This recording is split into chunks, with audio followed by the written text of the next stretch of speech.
Selamat pagi Ibu dosen pengampu mata kuliah tafsir tematik. Alhamdulillahirrabbilalamin wa bihi nasta'in wa ala umuri dunya wa din wassalatu wassalamu ala asyrafil anbiya'i wal mursalin wa ala alihi wa sahbihi ajma'in amma ba'du. Puji syukur marilah kita panjatkan kehadirat Allah Subhanahu wa taala yang telah memberikan kita rahmat dan karunia-Nya sehingga kita dapat berkumpul di ruang Zoom meeting kali ini. Salawat dan salam semoga tetap terlimpah curahkan kepada baginda alam Nabi besar Muhammad Sallallahu Alaihi Wasallam. Yang saya hormati dosen pembimbing mata kuliah tafsir tematik Ibu Rifda Fadmidah dan kepada teman-teman yang saya banggakan. Perkenalkan, saya Neng Rahma Syarifah Romaida, perwakilan dari kelompok 4 sebagai moderator di kelompok 4. Alhamdulillahirrahmanirrahim. Pada pagi hari ini kita akan melanjutkan perkuliahan dengan kelompok 4. Perkuliahan yang akan kita jalankan ini akan mengusung tema tentang jin, setan, dan iblis. Baik, adapun kelompok 4 adalah Kak Anisatul Afifah sebagai pemateri pertama, Kak Azka sebagai pemateri kedua, dan saya sendiri akan menjadi pemateri ketiga. Baik, untuk mempersingkat waktu, kita langsung ke pemateri yang pertama, kepada Kak Anisatul Afifah untuk memaparkan materinya. Oke, baik. Maaf, saya off-cam karena sinyalnya kurang bagus. Di sini saya akan memaparkan sedikit tentang definisi jin dan definisi setan. Jadi di sini jin adalah salah satu makhluk ciptaan Allah Subhanahu wa taala yang terbuat dari api.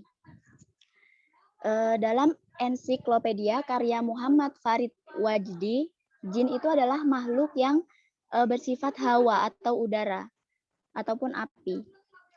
Dapat berbentuk dengan berbagai bentuk dan mempunyai kemampuan melaksanakan pekerjaan-pekerjaan berat. Di sini Sayyid Sabiq, seorang ulama Mesir kontemporer, mendefinisikan jin itu sebagai sejenis ruh berakal. Jadi di sini antara jin dan manusia itu ada sejumlah kesamaan dari segi kepemilikan akal dan ilmu, serta kemampuan untuk memilih jalan kebaikan dan keburukan. Jin itu berbeda dari manusia dalam beberapa hal, tapi yang terpenting adalah bahwa asal ciptaan jin itu berbeda dengan asal ciptaan manusia. Di sini ada beberapa nama jin dan tugasnya. Jin wasan itu pembuat ngantuk, yang kedua jin dasim pembuat cerai, yang ketiga, jin syarbu menetap dalam darah manusia.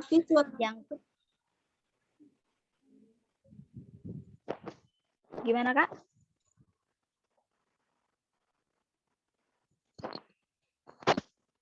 Yang keempat, jin tibir atau pemarah. Yang kelima, jin wahlan atau pembuat ragu-ragu. Di sini manusia dan jin itu memiliki kesamaan dan perbedaan. Kedua hal tersebut diatur sebagaimana mestinya untuk menyempurnakan akidah Islam, manusia, dan jin. Dalam Quran Surat Az-Zariyat ayat 56 yang artinya, Aku tidak menciptakan jin manusia melainkan agar mereka beribadah kepadaku. Dengan demikian, jin itu memiliki kewajiban yang sama seperti makhluk ciptaan Allah yang lainnya, yaitu menjalankan perintahnya dan menjauhi larangannya. Jadi adapun dalil yang menunjukkan bahwa mereka akan disiksa di neraka apabila tidak beribadah kepada Allah sebagai berikut. Yang pertama, Allah berfirman, "Masuklah kamu sekalian ke dalam neraka bersama umat-umat jin dan manusia yang telah terdahulu sebelum kamu. Setiap suatu umat masuk ke dalam neraka mereka." Quran Surat Al-A'raf ayat 38. Yang kedua, dan sesungguhnya kami jadikan untuk atau isi neraka jahanam kebanyakan dari jin dan manusia. Quran Surat Al-A'raf ayat 179. Yang ketiga, sesungguhnya akan aku penuhi neraka jahanam itu dengan jin dan manusia bersama-sama. Quran Surat As-Sajdah ayat 13. Jadi adapun dalil yang menunjukkan bahwa jin yang beriman akan masuk surga itu adalah firman Allah. Dan bagi orang yang takut akan saat menghadap Tuhannya ada 2 surga. Maka nikmat Tuhan kamu manakah yang kamu dustakan? Quran Surat Ar-Rahman ayat 46-47. Kutipan dari ayat tersebut ditunjukkan kepada jin dan manusia karena isi pada awal surat tersebut itu adalah kepada keduanya. Ayat di atas itu memberitahukan anugerah dari Allah Subhanahu wa taala kepada golongan jin yang beriman bahwa mereka akan masuk surga. Seandainya golongan jin tidak berhak mendapat nikmat tersebut, maka tidaklah mungkin Allah Subhanahu wa taala akan memberinya kepada mereka. Lalu di sini ada jenis-jenis jin. Nabi Muhammad SAW bersabda, jin memiliki jenis yang berbeda-beda. Di sini jin terdiri dari 3 jenis. Yang pertama adalah jenis terbang di udara. Yang kedua, jenis yang berdiam di suatu tempat. Dan jenis yang terakhir itu adalah jenis yang berpindah tempat. Hadis riwayat At-Tabrani, Al-Hakim, dan Baihaqi dengan sanad sahih.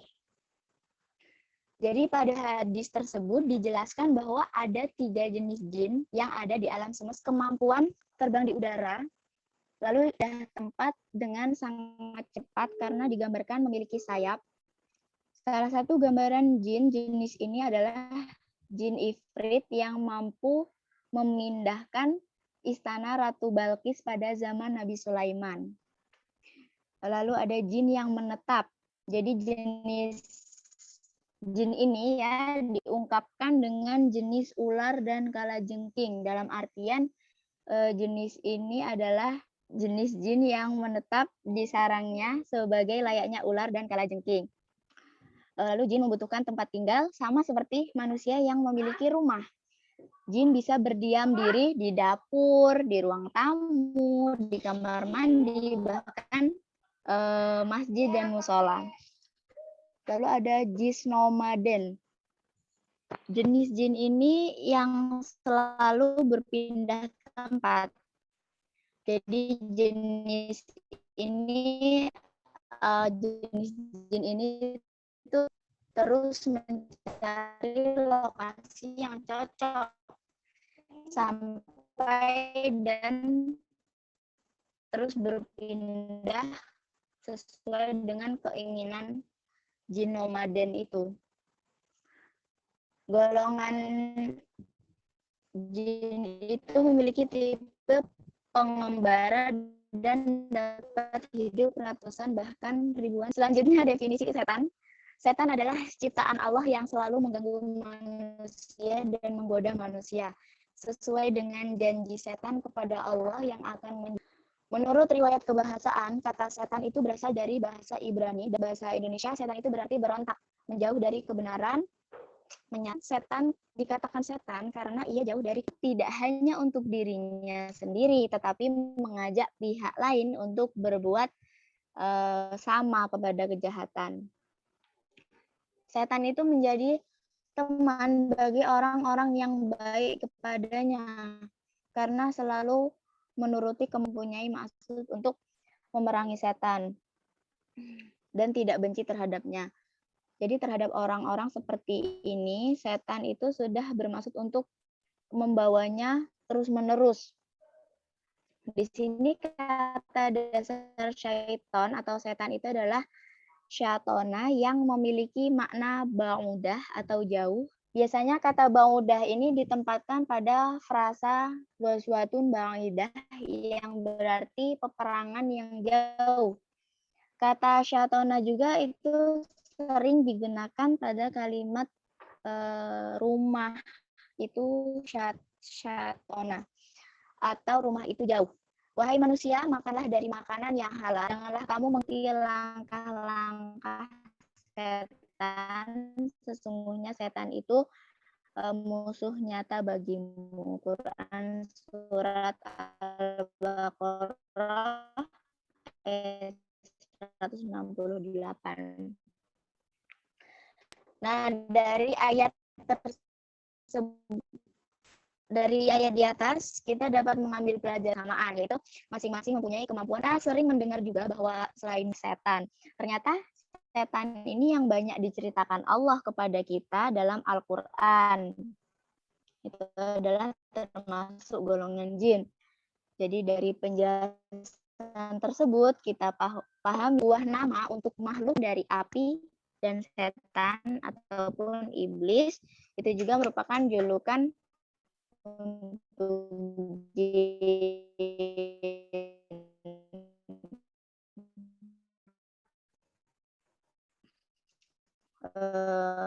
Di sini istilah setan digunakan sebagai julukan jin yang putus asa dari rahmat Allah.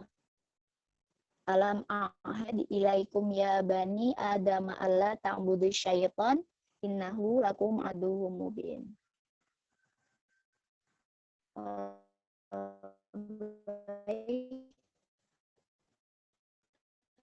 Sudah Kak, lanjut ke pemateri kedua.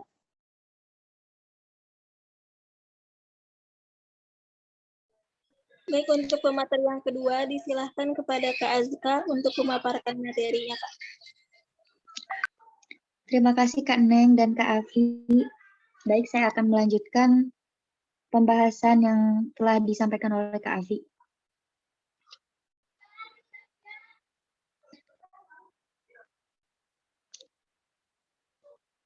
Tadi sudah disebutkan bahwa ayat Al-Quran, Alam a'had ilaikum ya bani Adam alla ta'budu syaitan innahu lakum aduwwum mubin. Bukankah aku telah memerintahkan kepadamu, hai Bani Adam, supaya kamu tidak menyembah setan? Sesungguhnya setan itu adalah musuh yang nyata bagi kamu. Quran Surat Yasin ayat 60. Nah, setan adalah sifat untuk menyebut setiap makhluk yang jahat. Pembangkang, tidak taat, suka membolot, suka maksiat, suka melawan aturan, atau semacamnya. Dalam tafsir Ibnu Katsir, setan adalah segala sesuatu yang menyimpang dari tabiatnya berupa kejahatan. Baik dilakukan dari jenis manusia maupun jin. Tulis Abdullah bin Muhammad bin Abdurrahman al-Syaikh dalam tafsir Ibnu Katsir. Al-Quran sangat banyak sekali menyebutkan sifat-sifat setan atau watak daripada setan. Pada umumnya, setan sering menakuti manusia dan memerintahkan kepada kekejian. Oleh karena itu, watak setan dalam Al-Quran sangatlah banyak, seperti firman Allah dalam Quran Surat Al-Baqarah ayat 268, yaitu yang artinya setan menjanjikan atau menakut-nakuti kemiskinan kepadamu dan menyuruh kamu berbuat keji atau kikir.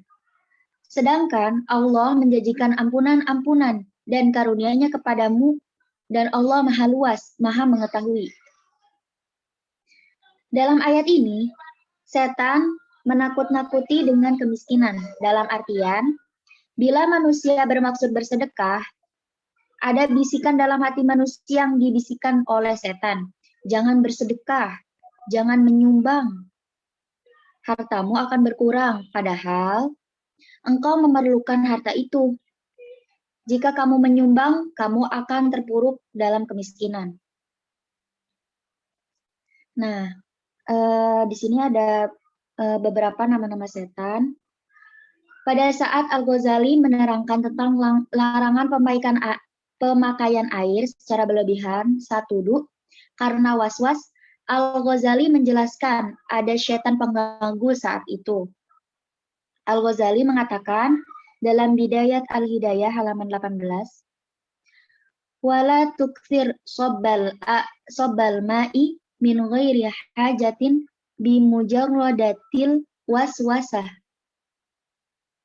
Qil muwaswisin syaitonun yadhaku bihim yuqalu lahul walhan.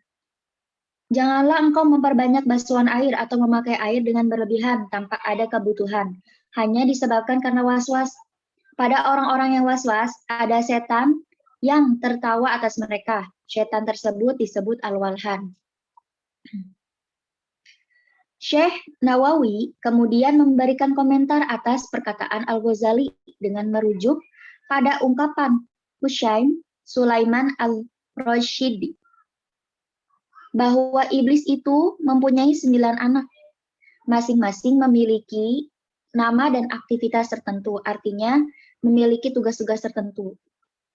Nah, berikut nama-namanya. Yang pertama ada Kinzib, yaitu setan yang bertugas untuk mengganggu atau membuat orang was-was dalam melakukan sholat. Yang kedua, Walhan, setan yang bertugas untuk mengganggu, membuat was-was orang-orang yang melakukan wudhu, seperti yang tadi dikatakan oleh Al-Ghazali. Kemudian ada Zalanbur, setan yang beroperasi di pasar. Nah, ini untuk mendorong para penjual itu mengucapkan kata-kata yang tidak baik ya, atau sia-sia gitu. Terus ada sumpah bohong atau memuji barang-barang dagangannya dengan berlebihan. Dan mengurangi takaran timbangannya. Yang kemudian ada al-awar, setan urusan perzinahan. Nah, ini tuh yang meniupi untuk merangsang birahi pada lubang kemaluan laki-laki dalam kasus perzinahan. Yang kemudian ada al-wasnan, setan tidur. Nah, ini setan yang suka mendorong orang untuk mengantuk. Kemudian ada tibir, yaitu setan yang hadir saat musibah. Disebut pula syaitan al-musibah.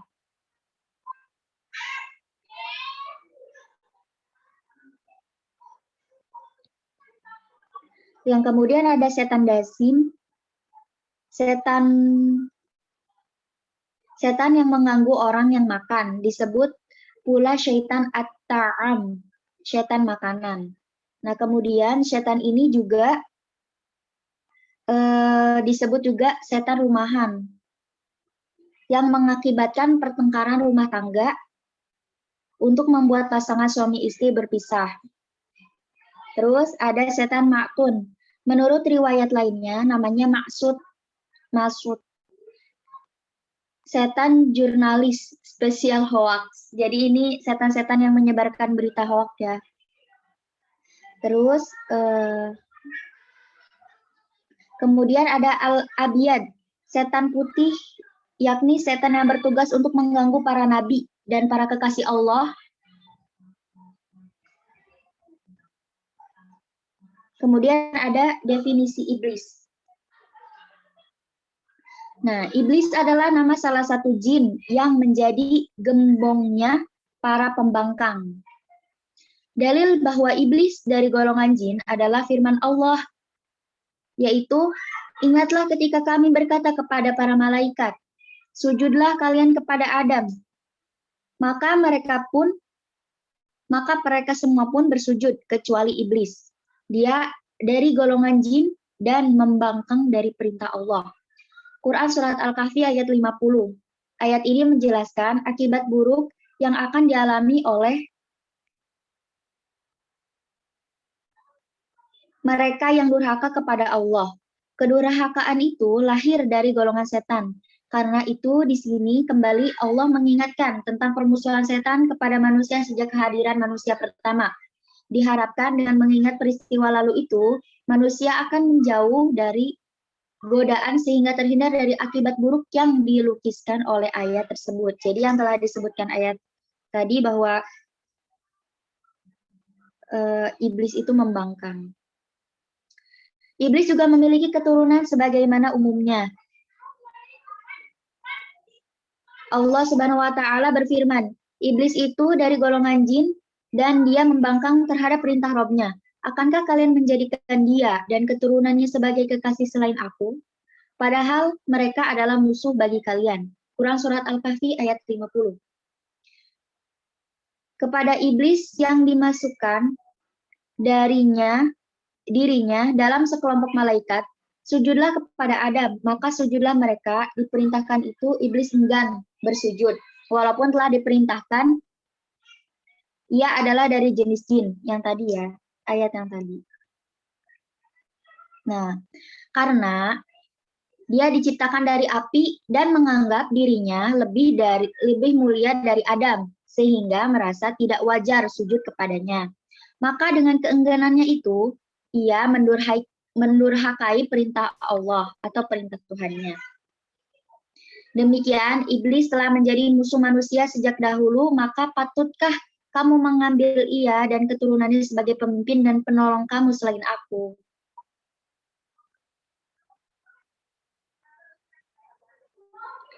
Nah, kemudian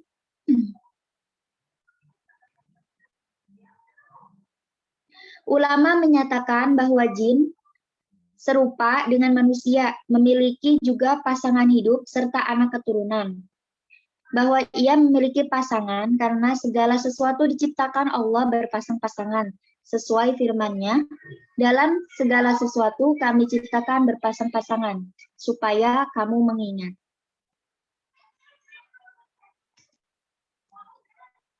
Selanjutnya akan dibacakan oleh Kak Neng. Baik, materi selanjutnya tentang perbedaan jin, setan, dan iblis. Jin adalah salah satu jenis makhluk Allah Subhanahu wa Ta'ala yang memiliki sifat fisik tertentu, berbeda dengan jenis manusia atau malaikat. Jin diciptakan dari bahan dasar api, sebagaimana yang Allah Subhanahu wa Ta'ala firmankan,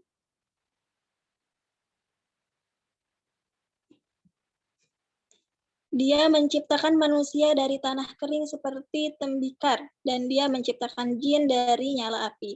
Quran Surat Ar-Rahman ayat 14-15. Jin memiliki kesamaan dengan manusia dalam dua hal. Jin memiliki akal dan nafsu, sebagaimana manusia juga memiliki akal dan nafsu. Jin mendapatkan beban perintah dan larangan syariat, sebagaimana manusia juga mendapatkan beban perintah dan larangan syariat. Oleh karena itu, ada jin muslim dan ada jin yang kafir. Ada jin yang baik dan ada jin yang jahat. Ada jin yang pintar masalah agama dan ada jin yang bodoh. Bahkan, ada jin ahlu sunnah dan ada jin pengikut kelompok sesat, dan seterusnya. Sedangkan perbedaan jin dengan manusia yang paling mendasar adalah dari asal penciptaan dan kemampuan bisa kelihatan dan tidak. Makhluk ini dinamakan jin karena memiliki sifat ijtinan, yang artinya tersembunyi dan tidak terlihat. Setan. Jin itu makhluk dan setan itu sifat. Karena setan itu sifat, maka dia melekat pada makhluk dan bukan berdiri sendiri. Setan adalah sifat untuk menyebut setiap makhluk yang jahat, membangkang, tidak taat, suka membelot, suka maksiat, suka melawan aturan, atau semacamnya. Dr. Umar Sulaiman Al-Ashraq mengatakan, setan dalam bahasa Arab digunakan untuk menyebut setiap makhluk yang menentang dan membangkang. Dinamakan setan dari kata syutun, yang artinya jauh. Karena setan dijauhkan dari rahmat Allah. Allah Subhanahu wa Ta'ala berfirman, setelah menjelaskan sifat-sifat setan, minal jinnati wan nas, setan yang membisikkan itu dari golongan jin dan manusia. Iblis. Iblis adalah nama salah satu jin yang menjadi gembongnya para pembangkang.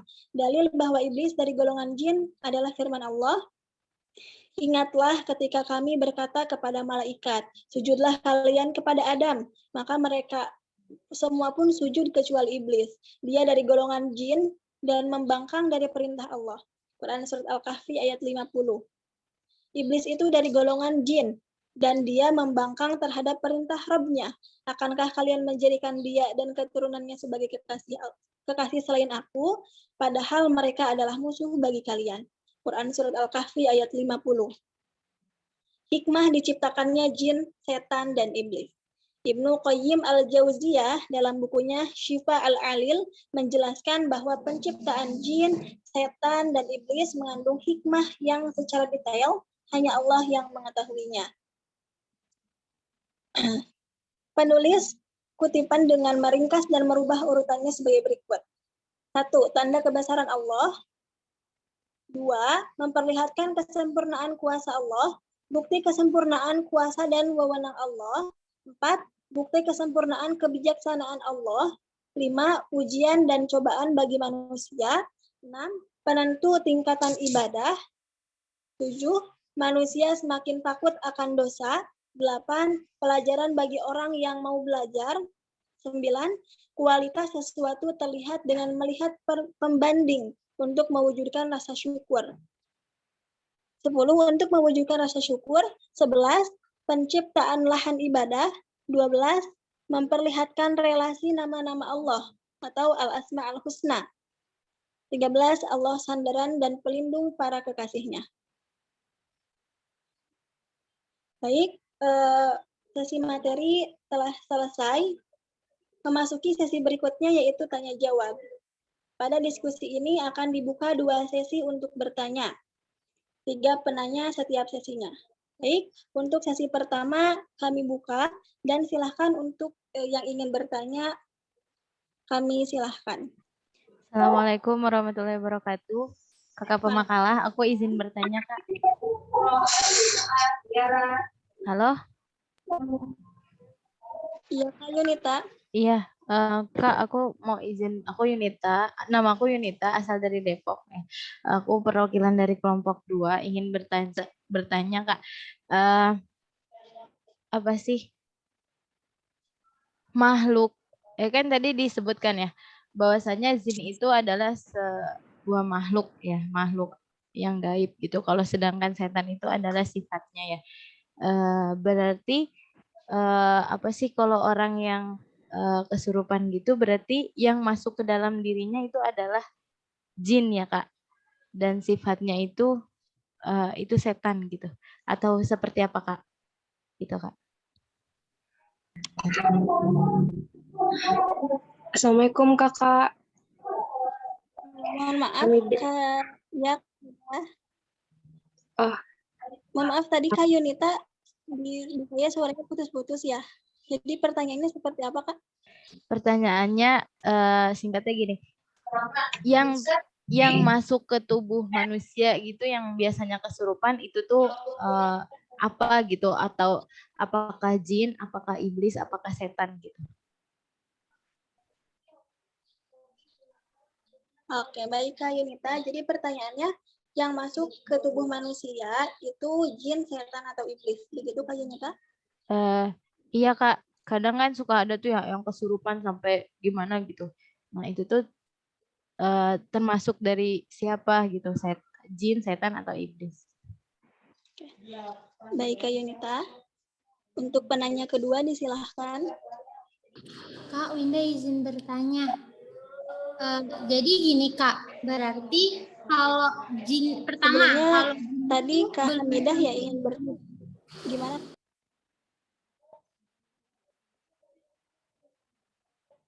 Kak Winda mohon maaf masih di mute Kak Winda. Iya Kak, punten. Saya Winda Rumsari izin bertanya Kak. Jadi kalau pertama kalau jin itu berarti belum tentu iblis ya Kak, tapi kalau iblis itu udah pasti jin. Terus yang kedua berarti tadi kan Kakak nyebutin tuh yang nama-nama setan, yang kinsip, Zalanbur gitu-gitu kan. Nah, terus Kakak juga tadi sempat bilang kalau setan itu sebenarnya ya sifat aja buat nyebut makhluk yang menentang atau membangkang. Berarti intinya gini, berarti kalau yang jin terbang, jin diam itu pembagian jin ya yang kayak gitu. Tapi kalau tapi ada lagi pembagian jin yang berdasarkan tugas-tugasnya. Nah, itu yang kayak kinzip gitu-gitu. Begitu bukan, Kak? Terima kasih.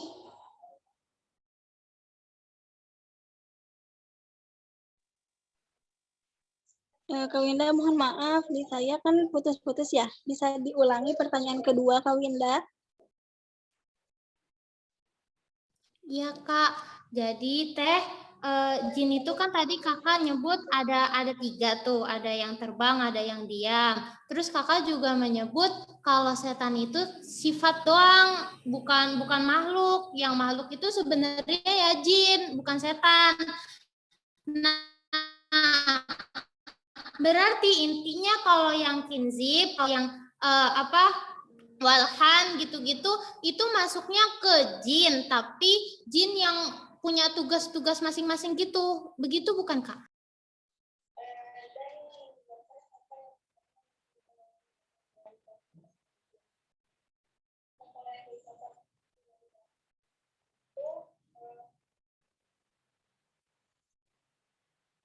Baik Kak Winda, pertanyaan yang Kak Winda itu apakah jin itu belum tentu iblis? Begitu ya Kak. Pertanyaan kedua, nama-nama yang tadi disebutkan itu apakah dia disebut jin? Begitu bukan Kak Winda?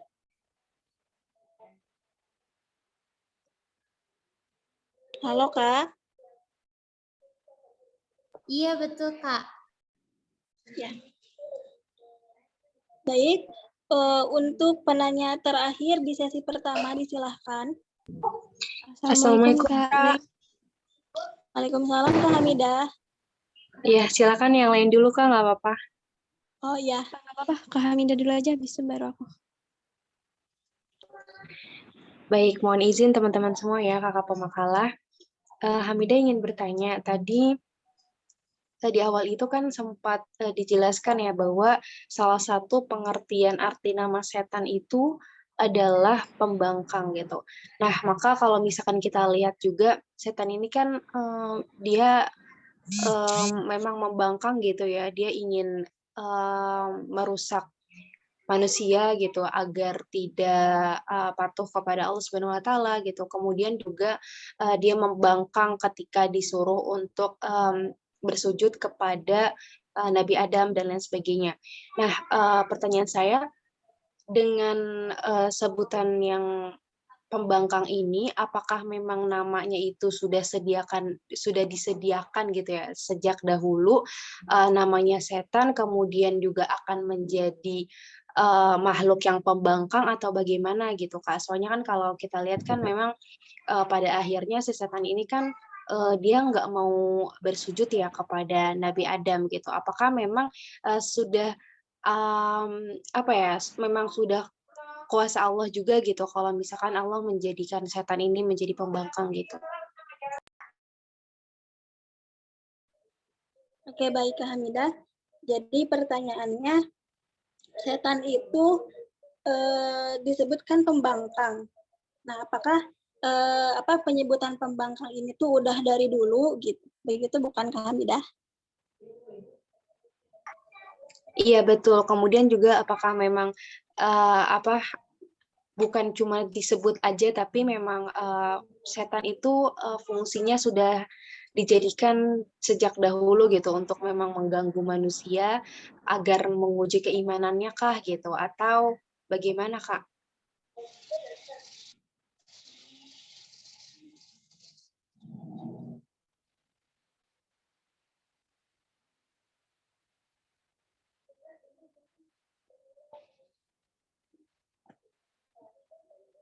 Oke, baik Kak. Kepada kakak pemakalah, apakah ada yang ingin menjawab pertanyaan Kak? Sebelumnya saya ulangi pertanyaannya dari 3 orang penanya tadi ya Kak. Dari Kak Yunita, yang masuk ke tubuh manusia itu disebut jin, setan, atau iblis. Seperti orang yang kesurupan itu, yang masuk ke dalam tubuh manusia itu jin, setan, atau iblis. Kemudian pertanyaan Kak Winda, apakah jin itu belum tentu iblis? Pertanyaan keduanya, setan yang tadi disebutkan nama-namanya di dalam makalah itu, apakah itu disebut jin? Kemudian pertanyaan dari Kak Hamidah, dengan sebutan pembangkang, setan sudah disebutkan sebagai pembangkang. Apakah itu sebutannya sudah dari dulu? Dan apakah setan itu memang sudah dijadikan sebagai pembangkang dari dulu? Gitu Kak. Baik, kepada Ya, Kak. Ya. Ya, mau menjawab pertanyaan dari Kak Yunita tadi. Oh iya, silahkan Kak Azka. Tadi pertanyaan Kak Yunita, yang masuk ke dalam tubuh manusia itu ya, itu dinamakan jin atau setan atau iblis gitu. Nah, dari yang saya tahu, jadi pada mulanya semuanya itu adalah jin gitu. Jenisnya itu adalah jin. Nah, yang masuk ke dalam tubuh manusia itu adalah jin. Nah, jin ini kan punya dua jenis ya, atau dua sifat, jin baik dan jin baik dan jin jahat. Nah, yang biasa kita sebut jin jahat ini adalah setan. Nah, yang masuk ke dalam tubuh manusia itu kan jin. Dia bisa apa ya namanya? Dia tuh bisa menguasai apa yang ada di pikiran kita gitu. Nah, dia bisa jadi jahat, bisa juga jadi kayak seakan-akan apa yang namanya, kan ada tuh yang suka baca-baca kayak apa sih namanya, jadi ngikut baca Al-Qur'annya gitu.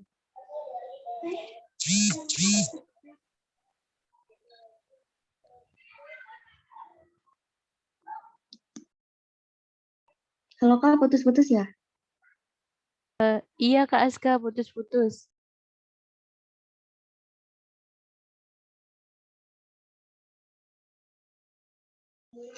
Ya Kak, jadi pada intinya yang masuk ke dalam tubuh manusia itu adalah jin gitu Kak.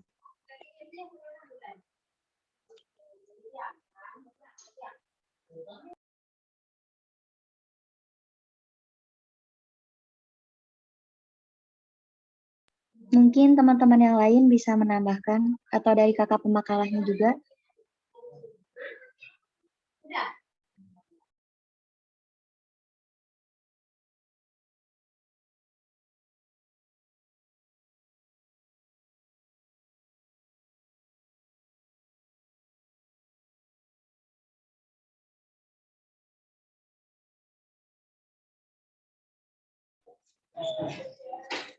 Baik Kak, saya izin menjawab pertanyaan Kak Winda. Jin itu belum tentu iblis. Apakah iblis itu belum tentu jin gitu. Jadi iya, jin itu gimana? Kak, suara saya kedengaran nggak Kak? Kedengeran Kak Neng. Jadi jin itu kan tadi ya Kak, jin, setan, dan iblis. Kalau setan itu kan yang sifat dari jin itu. Nah, kalau iblis itu dia termasuk jin juga gitu. Jadi yang paling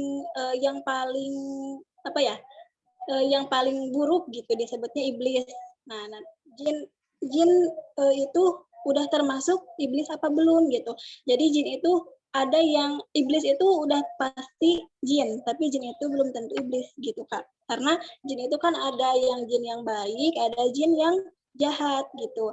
Kalau misalkan jin yang jahat itu kan tadi kayak jin yang jahat disebutnya setan gitu. Setan itu dia kan suka membangkang, suka apa membuat kita was-was gitu. Terus apa ya setan gitu ya Kak. Nah kalau misalkan jin itu kalau misalkan iblis itu udah pasti jin, tapi jin itu belum tentu iblis gitu Kak Winda. Gimana Kak Winda?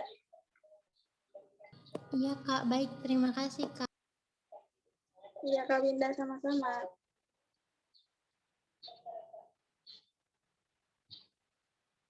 Untuk kakak pemakalah, adakah yang ingin menjawab pertanyaan dari Kak Hamidah dan satu pertanyaan dari Kak Winda? Kak Neng maaf, mau nyimpulin yang tadi jawaban dari pertanyaan aku yang diutarakan oleh Kak Azka Kak. Berarti jin makhluk yang masuk ke dalam tubuh manusia itu disebut jin ya. Terus kalau misalnya yang masuk itu jin yang jahat, berarti itu dinamakan setan karena dia apa sih merasuki tubuh manusia dengan kesesatan. Kalau misalnya dia merasuki manusia dengan sebuah kebaikan, berarti itu termasuk dari jin yang sifatnya baik gitu ya Kak. Iya Kak, begitu. Punten, izin mengomentari boleh ya Kak? Iya Kak Winda, Iya, silakan. boleh Kak Winda. Jadi gini, punten pisan, nggak ada jin baik yang masuk ke manusia Kak. Soalnya kenapa? Kalau jin itu masuk ke manusia, berarti jin itu menzolimi manusia itu sendiri. Jin itu kan udah dikasih perintah-perintah, udah dikasih tahu larangan gitu kan. Kayak ibarat kita udah dikasih tahu, kita harus sholat, harus puasa, harus gini. Jin juga kayak gitu. Jadi kalau jin baik ya urusan mereka ya, gua harus sholat, gua harus infak, mungkin ada infak ya di dunia jin, kurang tahu juga. Mungkin aku harus puasa gini, nggak ada waktu dia buat masuk ke manusia, buat apa ya, buat masuk ke manusia itu nggak ada, buat ngegoda manusia itu nggak ada. Jadi yang masuk ke manusia itu jin yang benar-benar setan, yang benar-benar setan, yang benar-benar sifat yang nyebut makhluk yang menentang dan membangkang. Nah, terus itu gimana kalau ranahnya ada jin yang dia suka baca Quran gitu-gitu. Tahu nggak Kak, kalau kayak gitu seakan-akan jin itu memperolok syariat kita sendiri, tahu Kak, memperolok Islam sendiri. Makanya kalau Kakak tahu di beberapa aliran kayak misalkan lebih kepada ini sih Kak, biasanya kok, mohon koreksi Winda, olahraga gitu. Ambil contoh yang Winda tahu mohon koreksinya, itu silat. Jadi salah satu untuk mendapat jurus gini gitu, kita disuruhnya nggak disuruh yang macam-macam. Bukan yang macam-macam. Kita justru disuruhnya apa Kak? Kita disuruhnya itu baca Quran sampai segini, kita disuruh infak segini, kita disuruh puasa segini. Tapi niat ngerjain itunya bukan karena Allah. Jadi seakan-akan setan sama jin itu mau bilang, ya Allah nih ada hambamu ini nih yang dia ngerjain sesuatu nih karena pengen gini, bukan karena kamu. Seakan-akan mau bilang kayak gitu Kak. Jadi nggak ada jin baik yang merasuki manusia itu sendiri Kak. Dia udah fokus dah itu sama kegiatannya, sama ibadahnya, dia nggak boro-boro, nggak mikirin manusia sama sekali gitu Kak. Mohon koreksinya Ibu dosen dan kakak-kakak. Berarti ini ya, intinya jin yang baik itu ya udah masing-masing. Terus yang masuk ke tubuh manusia dan merasuki manusia itu yang cuman yang jahat aja gitu. Kakak saya mau menanggapi. Kakak izin menanggapi.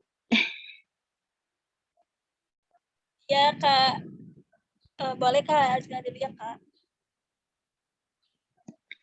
Jadi gini Kak Winda, jadi pada dasarnya itu jin itu punya sifat yang sama gitu, mau itu jin kafir, mau itu jin Islam, itu punya apa ya namanya, kesamaan dalam mengganggu gitu Kak. Cuman bedanya untuk jin Islam itu dia beribadah sama seperti kita gitu. Tapi kalau untuk mengganggu atau usil atau jahil atau bisa masuk ke dalam tubuh manusia, mereka juga bisa gitu Kak.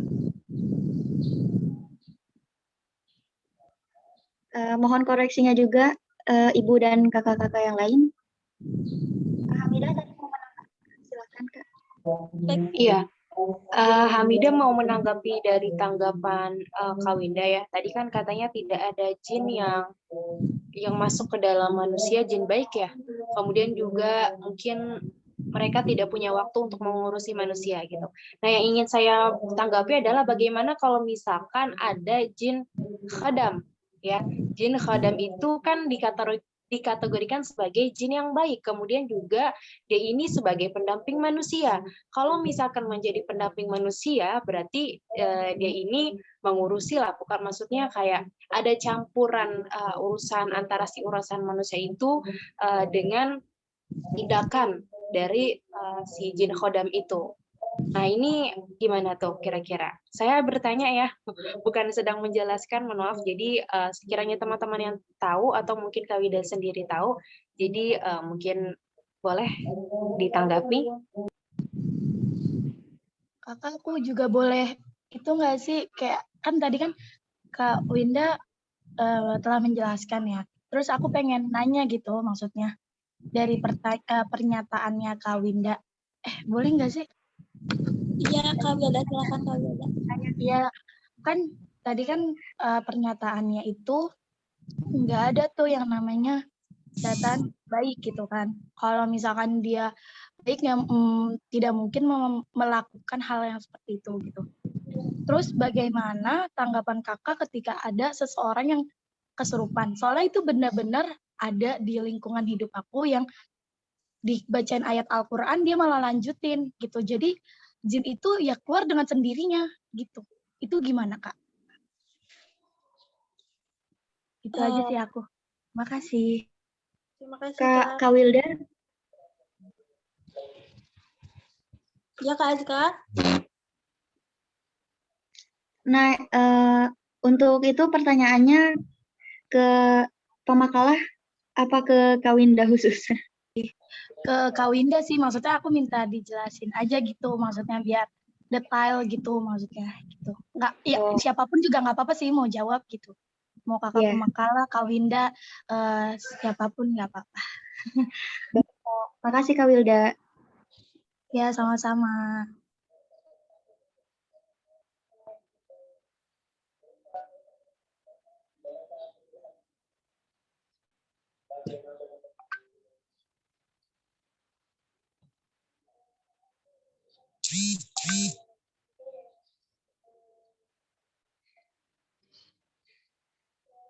Kak izin ini Kak menjawab yang pertanyaan Kak Hamidah tadi ya, yang jin apa, jin korin, jin apa Kak, khodam ya, khodam. Iya betul Kak Neng. Ini sepengetahuan saya Kak, kalau misalkan jin khodam itu kan memang dia menjaga gitu, gak mungkin jin khodam itu kan dia mengganggu kayak merasuki manusia gitu. Dia nggak ada yang jin itu mendampingi di luar tubuh. Itu sepengetahuan saya Kak. Di luar tubuh manusia ada juga yang masuk gitu.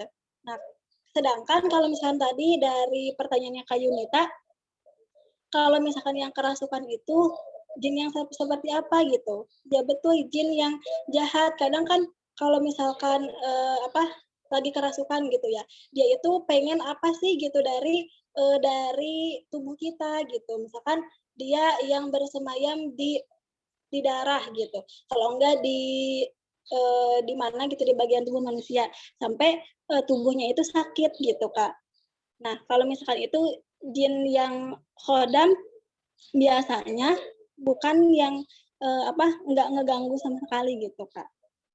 Kalau jin yang orang nih kerasukan sama lagi kesurupan, itu berarti ada jin yang jahat gitu Kak, yang apa ya, yang lagi entah itu jahil sama orang itu karena dianya misalkan lagi bengong atau gimana, ya begitu Kak. Itu sepengetahuan saya Kak. Ibu dan yang lainnya mohon koreksinya Ibu. Iya, terima kasih Kak Neng atas tanggapannya gitu. Terus kalau misalkan kan di sini sebenarnya konteks saya tuh lebih ke jin khodam yang baik ya. Saya paham betul kalau misalkan mungkin yang mengganggu itu adalah yang punya niatan yang tidak baik gitu, atau kita sebutlah iblis, setan, atau jin yang jahat gitu ya kita nyebutnya di sini. Nah kemudian kalau misalkan tadi dikatakan saya ingin sangat-sangat sekali mempertanyakan katanya jin baik itu tidak ada urusan ya untuk mengurusi manusia gitu. Kalau mengganggu oke, tapi kalau misalkan yang saya pertanyakan itu masih berkaitan nggak sih kalau jin itu masih bercampur tangan dengan urusan manusia. Karena kan kalau misalkan jin khodam itu kan dia pendamping. Nah, akankah dia hanya mendamping saja gitu? Atau dia akan mengambil tindakan kalau misalkan si orangnya ini misalkan lagi kedapatan sesuatu gitu, misalkan musibah atau apa gitu. Apalagi sering sekali masyarakat kita itu memahami bahwasanya kalau misalkan jin khodam ini bisa membantu kita membawa ketika ada kesulitan dan lain sebagainya, atau setidaknya dengan ada jin khodam ini orang itu kalau misalkan dia sadar ya, atau bahkan alam di luar sana tuh kayak setan gitu mendekati orang ini tuh takut gitu loh. Nah, ini kan berarti damping ini kan punya sisi fungsional gitu loh. Jadi yang saya pertanyakan konteks ini dengan apa yang menjadi pertanyaan atau pernyataan dari Kawinda tadi. Seperti itu. Terima kasih, Kak.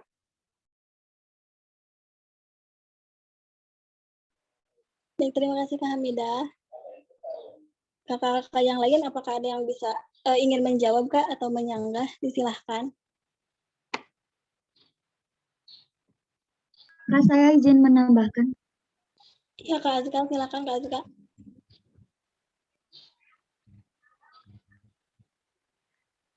Tadi yang yang tadi telah disebutkan Kak Neng mengenai apa tadi namanya?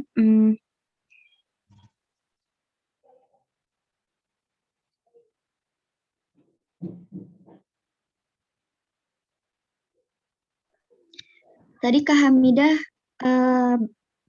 bertanya yang tentang khodam itu apa membantu atau tidak, bukan ya Kak? Iya Kak.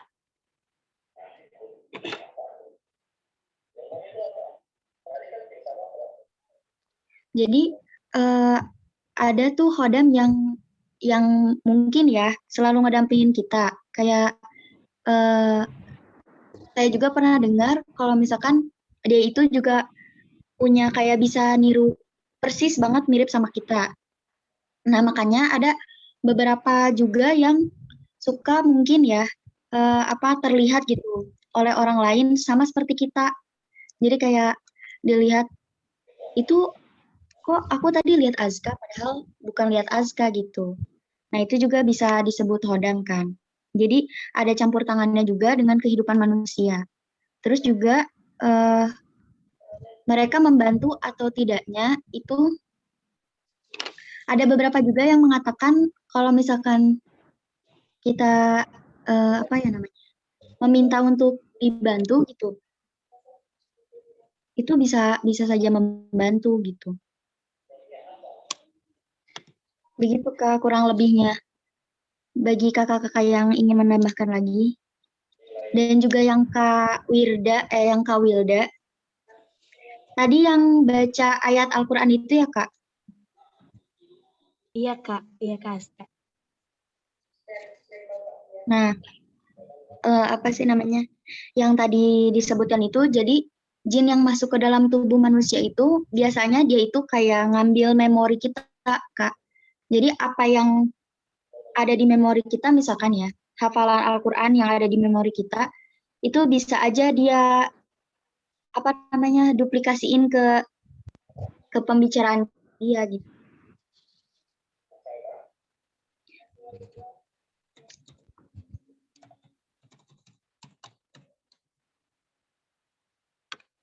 Dan kalau yang kayak misalkan ya dibacain sama kita ayat Al-Quran gitu, kayak dia ngerasa kebal gitu, dibacain Al-Quran tuh gak mempan.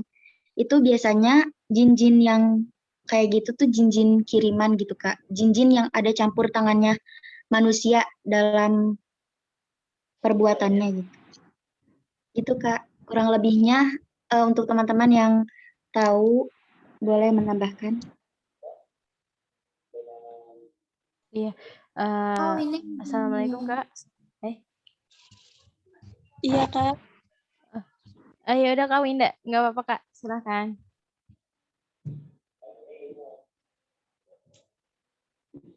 Iya Kak Punten. Jadi intinya Punten pisan Winda juga masih awam banget.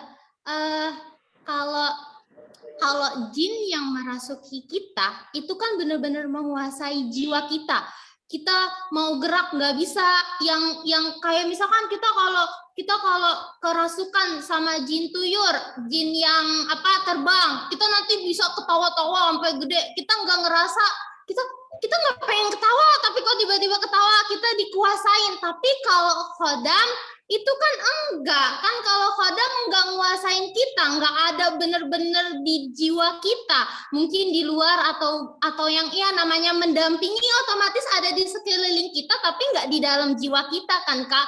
Dan Winda jujur lebih suka menyebutnya dengan malaikat. Jadi ada yang bilang kalau khodam itu berupa malaikat dan berupa golongan jin. Jadi di antara mereka bernama malaikat hafadoh atau penjaga yang menjadikan tentara-tentara tidak dapat dilihat manusia. Konon menurut sebuah riwayat jumlah mereka 180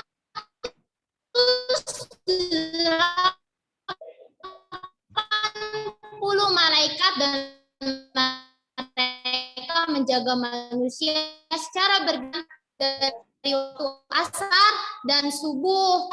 Kakak bisa lihat sendiri di YouTube-nya perukiah kita, kayak ustadz yang ada di Trans 7 itu, zuhur itu kita nggak boleh, soalnya itu sangat membahayakan diri kita sendiri gitu Kak. Mohon koreksinya Ibu dan teman. Baik, terima kasih Kak Winda. Iya Kak Neng. Iya Kak. Untuk menyangkut khodam dan jin ya. Iya, alhamdulillah dari pemaparan kakak-kakak gitu. Ini paham lah istilahnya gitu ya, yang masuk ke tubuh manusia itu ya jin gitu. Dan tadi yang dibilang Kak Azga kan ada jin yang baik dan ada jin yang buruk. Nah, terus menurut persepsi Kak Winda kan pertama itu jin yang baik itu kan enggak sama sekali mencampuri urusan manusia, jadi masing-masing. Nah, terus kalau yang jahat itu merasuki tubuh manusia gitu kan ya. Nah, terus kata Kak Hamidah itu bagaimana dengan khodam gitu kan ya. Nah, kalau khodam sendiri yang aku udah baca gitu dari internet ya Kak gitu. Jadi khodam itu dia hanya untuk orang-orang yang khusus aja gitu. Kayak misalnya contoh yang orang yang beribadahnya kuat, terus yang selalu puasa kayak gitu. Sedangkan kalau yang itu khodam ya, jadi dia pendamping aja, pendamping manusia itu. Jadi dia nggak masuk ke dalam tubuh manusianya gitu. Kecuali yang tadi yang dibilang Kak Winda itu yang dibilang Kak Azka ya, yang jahat. Kalau yang jahat itu masuk ke dalam tubuh manusia tersebut dan menyesatkan manusia dan segala macam kayak gitu. Mungkin itu perbedaan dari khodam ya. Jadi intinya khodam itu ya ada jin itu ada sangkut pautnya dengan manusia gitu. Salah satunya itu ya khodam manusia tersebut, yang mana khodam ini pun dia kepada orang-orang khusus saja gitu. Ya ahli ibadah, terus suka puasa gitulah ya. Itu yang Yuni baca dari internet kayak gitu Kak. Jadi dan khodam itu berasal dari kakek atau nenek yang terdahulu, yang mana yang sudah meninggal dan ingin menjaga cucu keturunannya gitu Kak. Mungkin itu pemaparan dari saya. Kurang lebihnya saya mohon koreksi dari Ibu dan kakak-kakak sekalian. Terima kasih. Kak, aku boleh menambahkan sedikit ya? Iya Kak Winda, silakan. Iya, sebenarnya sudah dijelasin kan sama Kak Yunita juga. Jadi khodam itu emang benar ada sangkut pautnya dengan manusia. Biasanya itu kalau enggak orang-orang yang maksudnya orang-orang pilihan itu tuh biasanya keturunan. Jadi kayak misalkan nenek moyangnya atau yang dulu-dulunya tuh memiliki khodam dan itu nurunin gitu ke anaknya, bisa ke anaknya atau ke cucunya gitu. Terus dia juga melindungi dan menjaga si yang punya khodam ini gitu. Dan biasanya itu makanan orang yang punya khodam tuh zikir, terus yang puasa-puasa sunnah gitulah, pokoknya biasa makanan kayak gitu. Soalnya ketika kita soalnya ada di pondok aku gitu ya yang punya, dan dia juga bilang kalau misalkan nggak kuat kita mengatasi itu bakal kitanya malah stres sendiri gitu.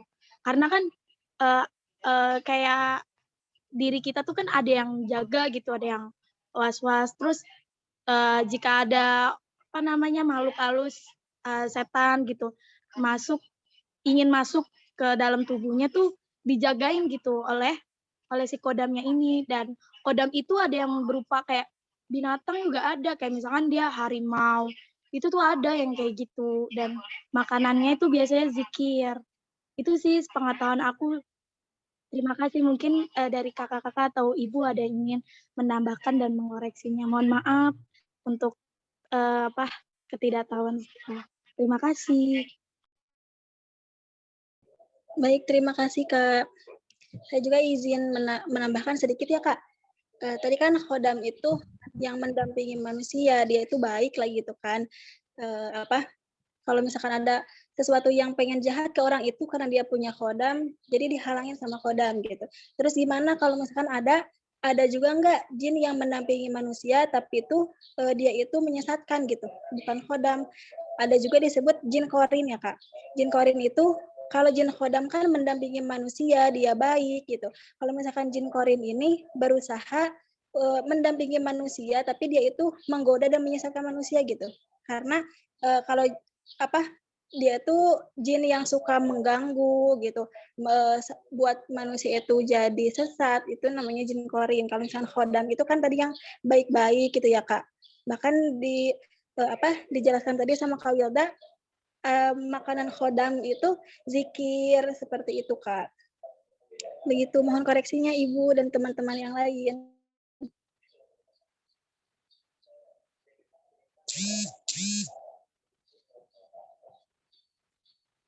Ada satu pertanyaan Kak dari Kak Hamidah yang belum terjawab kepada Kakak pemakalah.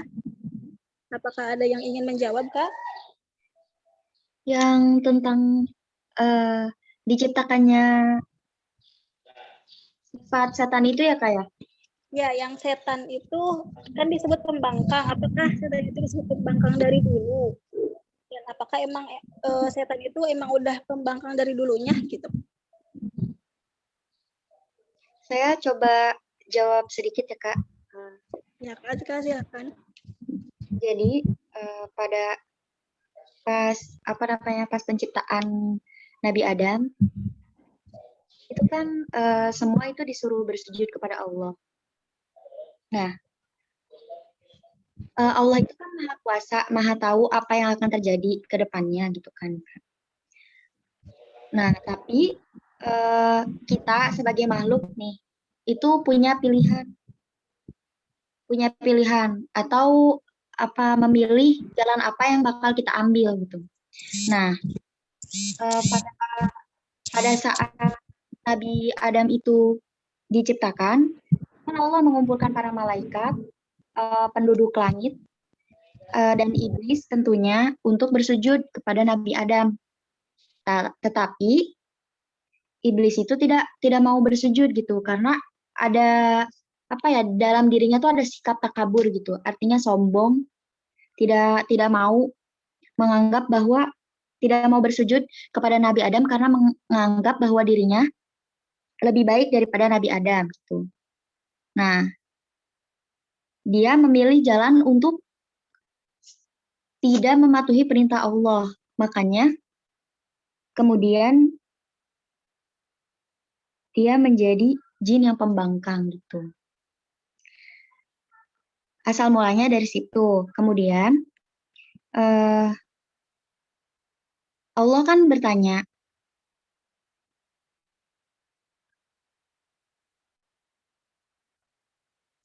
intinya pada saat itu setan bilang izin pokoknya ya sama Allah buat menggoda manusia untuk menyesatkan manusia. Nah, Allah itu juga mempersilahkan, memberikan izin gitu. Tetapi kecuali hamba-hambaku yang beriman kepadaku dan beribadah kepadaku, mereka tidak akan tergoyahkan oleh hasutanmu. Nah, dari situ jadi ada pilihan untuk kita mau berbuat apa gitu. Mungkin itu Kak, ada kakak-kakak yang ingin menambahkan? Baik, terima kasih Kak Aska atas tanggapannya. Berarti tadi jawaban versi Kak Aska ya, itu lebih meranah kepada setelah ya, mungkin setelah kejadian dari yang antara konflik dengan disuruh sujud kepada Nabi Adam itu gitu, kemudian ada pilihan gitu dan lain sebagainya. Nah kemudian teman-teman mohon izin juga Kak Aska, sebelumnya saya juga udah mencoba mencari nih infonya gitu. Jadi di sini dikemukakan bahwasanya nama atau sebutan iblis itu diperoleh jin sejak membangkang.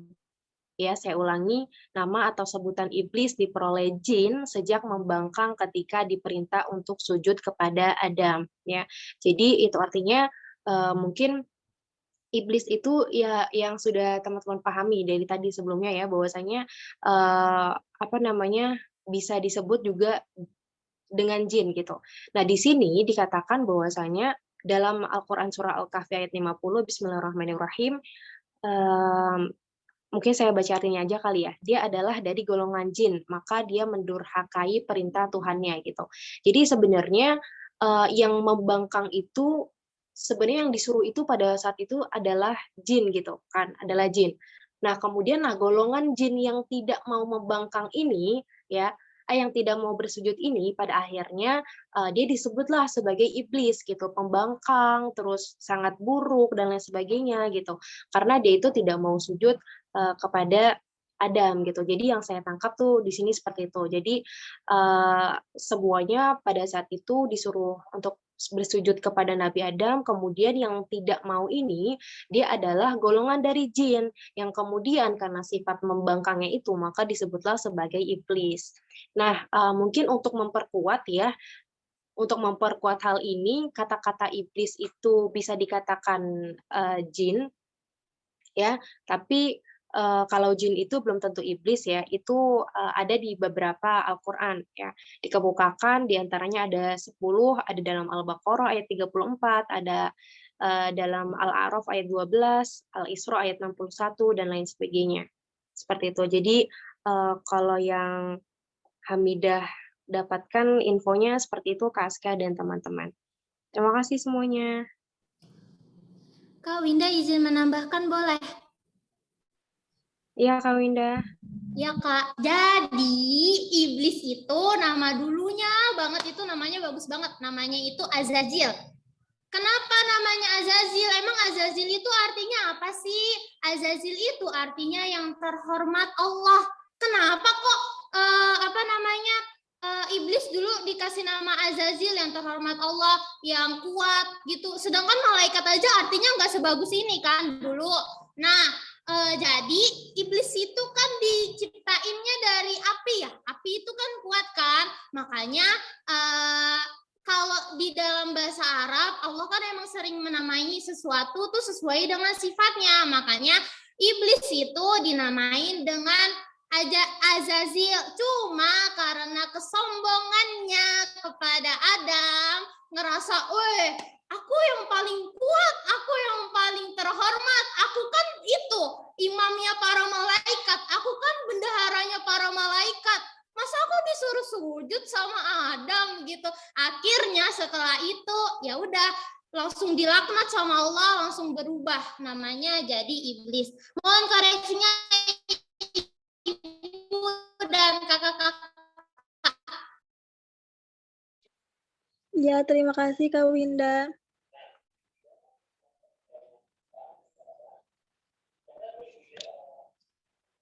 Baik, saya ambil alih ya. Baik Ibu. Bismillahirrahmanirrahim. Bismillahirrahmanirrahim. Assalatu wassalamu ala Rasulil Karim Sayyidina Maulana Muhammadin wa ala alihi wa sahbihi ajma'in. Amma ba'du.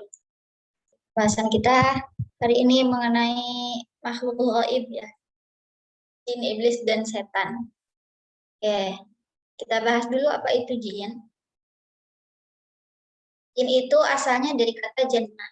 Jannah itu menutupi ya, menutupi gelap, tersembunyi, artinya tertutup dari pandangan manusia. Kalau rahim itu kan juga sesuatu yang ada di dalam rahim itu kan disebut juga dengan janin, ya, karena tidak terlihat, maka disebutlah dengan janin. Gitu. Nah, minggu lalu kita sudah pernah bahas mengenai hadis tentang malaikat, penciptaan malaikat dan jin itu dari apa ya? Kalau di hadis dikatakan khuliqal jannu min nar, gitu ya kan? Kalau di Al-Qur'an disebutkan di surah Al-Hijr surat ayat 27, wal janna khalaqnahu min qablu min naris samum. Sebelumnya kami telah menciptakan jin dari api yang sangat panas. Ibnu Mas'ud mengatakan, narus samum di sini adalah satu bagian dari 7 bagian api neraka Jahannam. Begitu panasnya ya, maka disebut dengan narus samum. Ibnu Abbas mengatakan, makna yang dimaksud di sini adalah angin panas yang dapat membunuh, angin yang dapat mematikan. Maksud dari narus samum di sini adalah angin yang mematikan.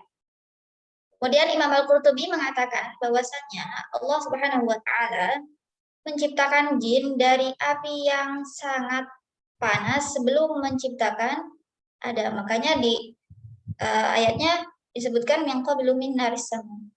Jadi sebelum diciptakannya Adam, jin itu sudah ada. Ya. Oke, mengenai jenisnya. Nah, jin itu sebetulnya sama ya dengan manusia. Cuman bedanya kalau manusia itu terlihat, manusia itu nampak, kalau jin itu tidak nampak. Jin juga ada yang taat kepada Allah, ada yang muslim, ada juga yang kafir. Ya. Sama dengan dari segi identitas itu sama dengan manusia. Ada yang beriman, ada yang kafir. Ini disebutkan di dalam surah Al-Jin, wa anna minnal muslimuna wa minnal qasitun. Di antara kami ada yang Islam, ada juga yang menyimpang dari kebenaran. Ini yang mengatakan adalah jin. Jadi jin itu ada yang muslim, ada juga yang kafir. Gitu. Ada yang tunduk patuh kepada Allah, ada juga yang durhaka kepada Allah. Seperti apa? Iblis misalnya. Ya. Oke. Nah, sekarang apa yang dinamakan dengan iblis? Ini menurut para pakar bahasa Arab mengatakan iblis itu terambil dari kata bahasa Arab ablasa, artinya berputus asa. Atau berasal dari kata balasa, yang berarti tidak ada kebaikannya. Al-Quran menggunakan kata iblis dalam bentuk tunggal. Ini kata Prof. Syihab.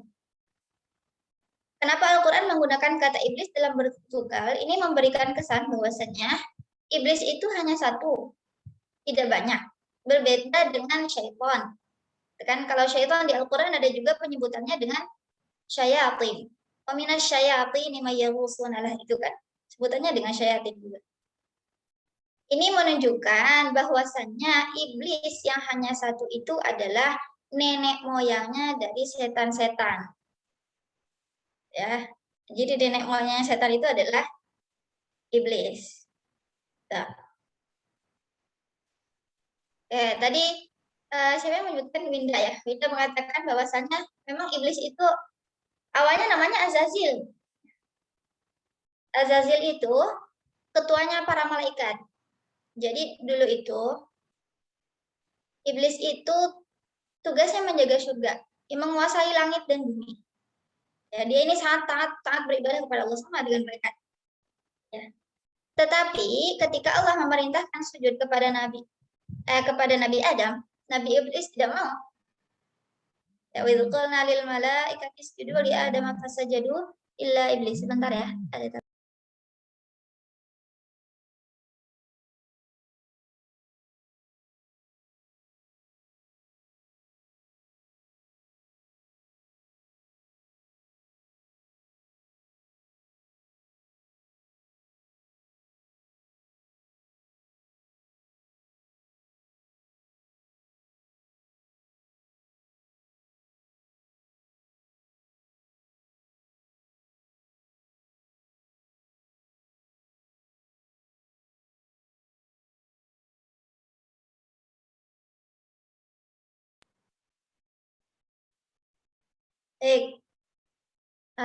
Di ayatnya dikatakan Allah SWT berfirman, "Wa idh qulna lil malaikati isjudu li Adam fasajadu illa iblis." Kalau di Al-Baqarah kan jawabannya apa?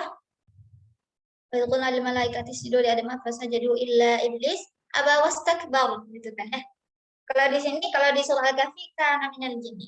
Kayak bahas dulu yang di surah Al-Baqarah. Itu sebetulnya ceritanya dulu itu penghuni bumi itu adalah dari golongan jin. Ternyata jin yang menghuni di bumi itu, mereka itu malah saling membunuh, melakukan kerusakan di bumi. Akhirnya iblis yang waktu itu namanya Azazil itu diutus oleh Allah untuk membinasakan para jin yang di bumi itu.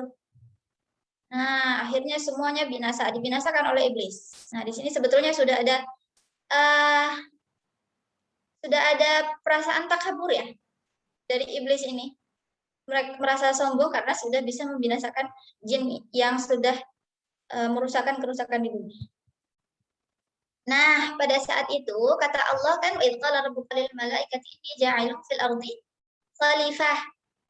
Nah, nanti kata Allah yang akan menggantikan para jin di bumi ini adalah manusia, dari jenis manusia. Nah, makanya disebutkan wa idh qulna lil malaikati isjudu li Adam. Ketika Allah sudah menciptakan Nabi Adam, para malaikat disuruh bersujud.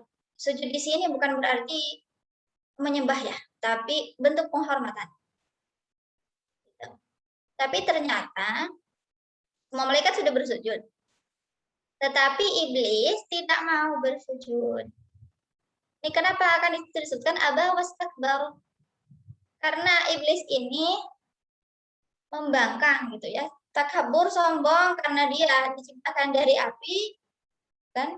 Tapi kalau Nabi Adam kan diciptakannya dari tanah, aku dari api. Kenapa aku disuruh sujud? Gitu kan. Khalaqtani min nari wa khalaqtahu min tin gitu kan kata iblis. Makanya dia tidak mau bersujud, maka dia dilaknat oleh Allah, diusir dari surga. Kesebutannya jadi iblis. Gitu. Terus kan ayat selanjutnya ada lagi fa'azallahumas syaitan. Itu dinamakan juga dengan syaitan karena syaitan itu kita lihat syaitan itu artinya apa? Syaitan itu kalau dari kata syaitana artinya berarti jauh dari rahmat Allah. Maka ayat selanjutnya disebutkan dengan fa'azallahumas syaitan. Gitu. Iblis ini sebetulnya dari golongan malaikat atau jin. Ada yang menyebutkan iblis itu dari golongan malaikat. Nah, kenapa menyebutkan dari golongan malaikat? Nah, kalau menurut Prof. Syihab, yang menyebutkan bahwasannya iblis itu golongan dari malaikat, berarti mengartikan ilah iblis di sini, ilahnya kecuali. Gitu. Tapi kalau kata Prof. Syihab, ilah di sini sebetulnya kalau diterjemahkan seharusnya ilahnya adalah tetapi. Tetapi iblis enggan bersujud gitu. Jadi kalau misalkan diterjemahkan dengan tetapi berarti iblis tidak termasuk golongan malaikat. Tapi kalau terjemahannya kecuali berarti iblisnya termasuk golongan malaikat. Itu kata Prof. Syihab. Tapi kalau kita lihat dari ayat ini kan ditegaskan lagi kan minal jinni. Dan bahwasanya iblis itu sebetulnya dari golongan jin yang sama-sama diciptakan dari api min naris samum.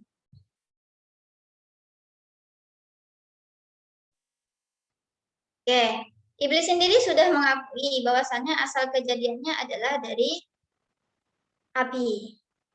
Oke, bisa kita lihat dari surah Al-A'raf ayat 12 sampai 13, qala ma mana'aka alla tasjuda id amartuk? Qala ana khairum minhu khalaqtani min nari wa khalaqtahu min tin. Di sini kan disebutkan ketika itu iblis mengatakan bahwasannya aku tidak mau bersujud kepada Nabi Adam karena aku ini lebih baik daripada Nabi Adam. Kan? Qala ana khairum min khalaqtani min nar. Aku ini diciptakan dari api, sedangkan Nabi Adam diciptakan dari tanah. Oke. Nah, sekarang yang dimaksud dengan setan apa? Nah, kata Ahmad Ibnu Muhammad Ali Al-Fayyumi menjelaskan bahwasanya syaitan itu terambil dari kata syatana yang berarti jauh. Syatana itu jauh karena jauh dari rahmatnya Allah. Kemudian Al-Johari mengatakan semua yang membangkang baik itu dari jenis jin, manusia maupun binatang itu dinamai syaitan. Jadi apapun semua makhluk yang membangkang itu dinamai syaitan. Al-Johari. Kemudian Dr. Syihab mengatakan kata setan itu tidak hanya terbatas pada manusia atau jin, tetapi juga dapat berarti pelaku sesuatu yang buruk atau tidak menyenangkan, atau bisa juga sesuatu yang buruk dan tercela. Nah, itu kata Dr. Syihab. Jadi sesuatu yang najis pun bisa disebut setan, kalau apa kata Dr. Syihab. Kemudian Syekh Mutawalli Asy-Sya'rawi mengatakan bahwasanya ada setan-setan dari jenis jin, ada juga setan-setan dari jenis manusia. Kedua jenis ini dihimpun oleh sifat yang sama, yaitu menyebarluaskan kedurhakaan dan kerusakan di bumi. Setan-setan jin adalah mereka yang durhaka dari jenis yang membendung kebenaran dan mengajak kepada kekufuran. Jadi setan itu bukan hanya dari jenis jin saja, ya. Jadi setan itu, jin itu semuanya, jin itu bukan semuanya bukan setan, gitu ya. Tidak bisa semua jin dikatakan setan karena jin itu ada yang muslim, ada juga yang kafir, ya. Tapi untuk setan, setan itu ada dari jenis manusia, ada juga dari jenis jin. Kalau kita lihat dari pengertiannya sendiri kan tadi jauh gitu ya, jadi jauh dari rahmat Allah. Perilaku yang membangkang apapun itu disebut dengan setan. Nah, ini bisa dilihat dari surah Al-An'am. Wakadzalika ja'alna likulli nabiyyin aduwwan syayatinal insi wal jinni yuhi ba'dhum ila ba'din zukhrufal qawli ghurura. Dan kata Allah, demikianlah sebagaimana kami menjadikan bagimu musuh. Kami telah menjadikan pula bagi setiap nabi musuh yang terdiri atas setan-setan berupa manusia dan jin. Jadi setiap nabi itu punya musuh dari jenis jin dan manusia. Ya, kalau dilihat dari ceritanya ya, orang-orang kafir yang membangkang itu juga disebut dengan setan. Ya, para pemimpin orang-orang kafir itu juga disebut dengan setan.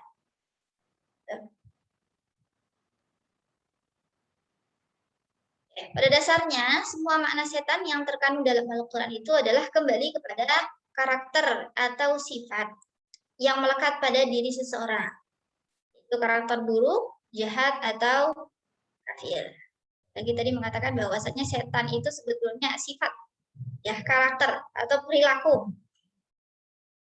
Nah, kalau di Al-Quran, ini kata setan disebutkan dalam 3 perkataan. Yang pertama, setan itu taghut. Alladzina amanu yuqatiluna fi sabilillah, banyak ya ayat tentang taghut itu. Di sini walladzina kafaru yuqatiluna fi sabilit taghut. Orang-orang yang beriman berperang di jalan Allah dan orang-orang yang kafir berperang di jalan taghut. Kata Allah, perangilah kawan-kawan setan itu, sesungguhnya budaya setan itu lemah. Inna kaida syaitanika dha'ifah. Nah, taghut di sini artinya segala sesuatu yang memalingkan dan menghalangi seseorang dari pengabdiannya kepada Allah dan Rasul-Nya. Ibnu Katsir mengatakan taghut itu mencakup semua bentuk kejahatan yang biasa dilakukan oleh orang-orang jahiliyah, seperti menyembah berhala dan meminta keputusan hukum kepadanya. Oke, taghut di sini kalau dilihat dari penafsiran para mufassir ya, lebih ke berhala-berhala yang disembah oleh orang-orang jahiliyah. Ya, akhirnya berhala ini bisa memalingkan orang-orang, menghalangi orang lain untuk menyembah Allah. Alladzina yasudduna an sabilillah, gitu ya. Oke, yang kedua disebutkan dengan setan itu berarti para pemimpin kejahatan atau kekafiran. Di dalam Al-Quran, orang yang menjadi tokoh jahat disebut setan. Bahkan mereka yang mengikutinya pun juga disebut setan. Bisa dilihat di surat Al-Baqarah, وَإِذَا لَقُوا الَّذِينَ آمَنُوا قَالُوا آمَنَّا وَإِذَا خَلَوْا إِلَى شَيَاطِينِهِمْ. Dan apabila mereka berjumpa dengan orang yang beriman, mereka berkata, kami telah beriman.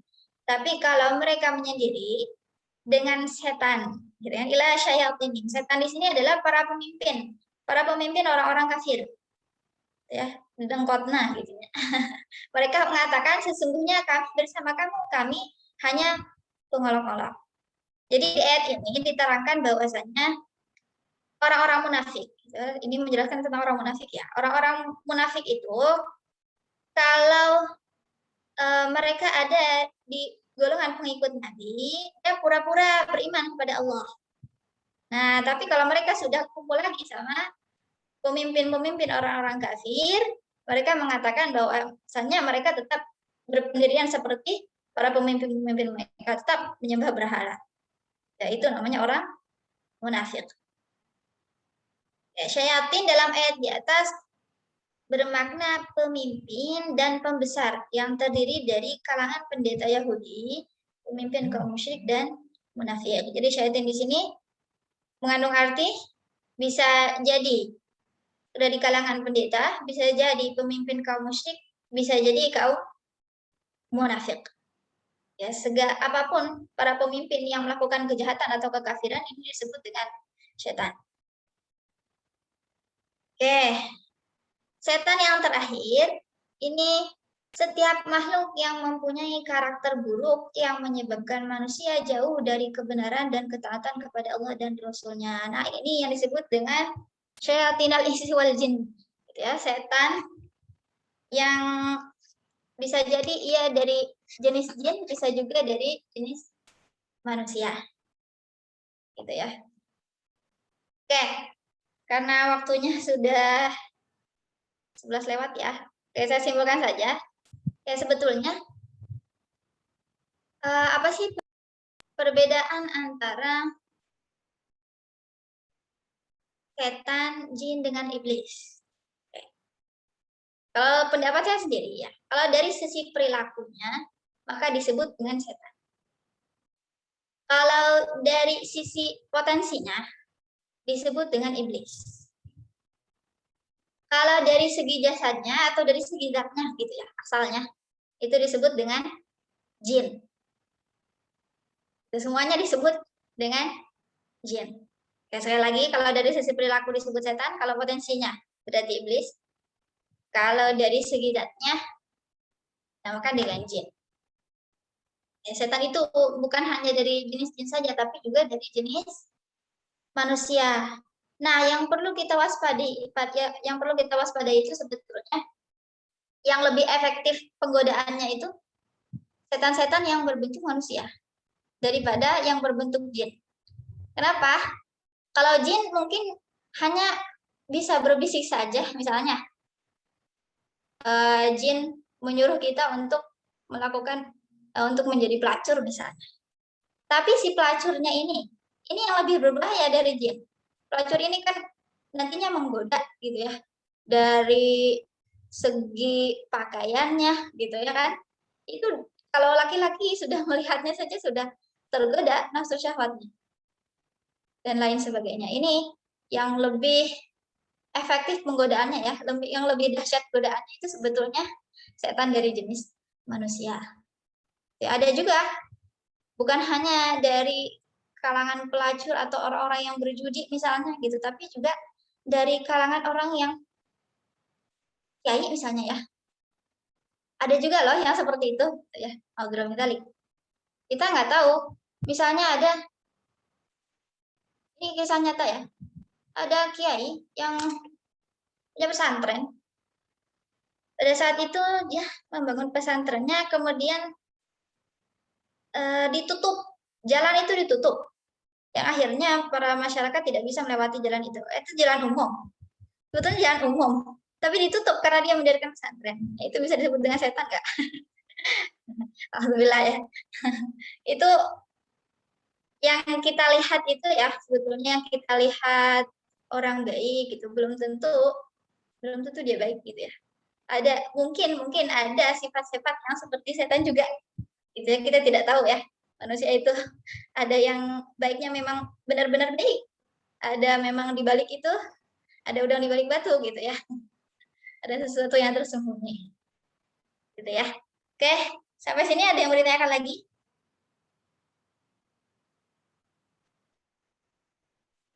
Tidak? Assalamualaikum Ibu. Ya. Saya mau bertanya, Iya, ya. kenapa jin ini dijadikan salah satu nama surat dalam Al-Quran ya, Bu? Kenapa di dalamnya surah jin dinamakan salah satu surah dalam Al-Quran? Itu kan Iya. surah jin itu sebetulnya semuanya memang menjelaskan tentang jin ya. Itu ceritanya kalau di awal ayatnya itu kan ketika Nabi Muhammad membaca Al-Quran, nah para jin itu mendengarkan. Nah dari situ mereka ini mengatakan bahwasannya aku beriman kepada Allah. Mereka terkagum-kagum mendengarkan bacaan Al-Quran. Qul uhiya ilayya annahu istama'a nafarun minal jinni faqalu inna sami'na Qur'anan ajaba. Qur'anan ajaba kata para jin. Gitu. Tapi di situ dijelaskan lagi lebih lanjut di bawahnya itu kan kalau dari halaman selanjutnya kan disebutkan wa anna minnal muslimuna wa minnal qasitun. Tapi dari golongan kami ini tidak hanya semuanya tunduk kepada Allah gitu kan. Tapi juga ada yang membangkang. Wa anna minnal muslimuna wa minnal qasitun. Di antara kami itu ada yang muslim yang beriman kepada Allah, taat kepada Allah, ada juga yang membangkang kepada Allah. Gitu. Dan memang di surah itu semuanya plak menjelaskan tentang jin. Gitu. Ya, baik Ibu, terima kasih. Ya, sama-sama. Ada lagi?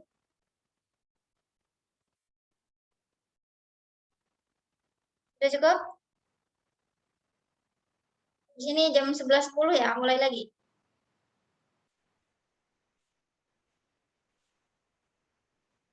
Oke, kalau tidak ada pertanyaan, saya tutup pertemuan hari ini dengan doa kafaratul majelis. Subhanakallahumma wa bihamdika asyhadu an la ilaha illa anta astaghfiruka wa atubu ilaik.